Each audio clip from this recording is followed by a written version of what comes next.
ಮಾರ್ತಳ್ಳಿಲಿರೋ ಜುಡಿಯೋ ಸ್ಟೋರಿಗೆ ಹೋಗಿದ್ದೆ. ಅಲ್ಲಿಂದ ಏನೇನು ಪರ್ಚೇಸ್ ಮಾಡಿದೆ ಅಂತ ನಿಮಗೆ ಮೊದಲು ತೋರಿಸ್ತೀನಿ.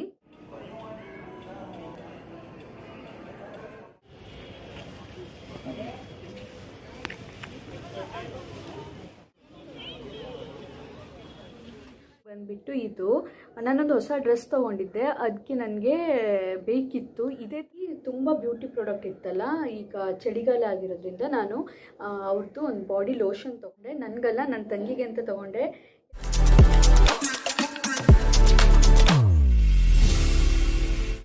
Hi, welcome back to my new journey channel. ನಾನು ನಿಮ್ಮ ಸ್ಫೂರ್ತಿ. ಎಲ್ಲರೂ ಚೆನ್ನಾಗಿದ್ದೀರಾ ಅನ್ಕೊತ ಇವತ್ತಿನ ವಿಡಿಯೋ ಸ್ಟಾರ್ಟ್ ಮಾಡ್ತಾ ಇದ್ದೀನಿ. ಇವತ್ತು ನಾನು ಶಾಪಿಂಗಿಗೆ ಹೋಗ್ತಾ ಇದ್ದೀನಿ. ಎಲ್ಲೆಲ್ಲಿ ಹೋಗ್ತೀನಿ, ಏನೇನು ಮಾಡ್ತೀನಿ, ಏನೇನು ಪರ್ಚೇಸ್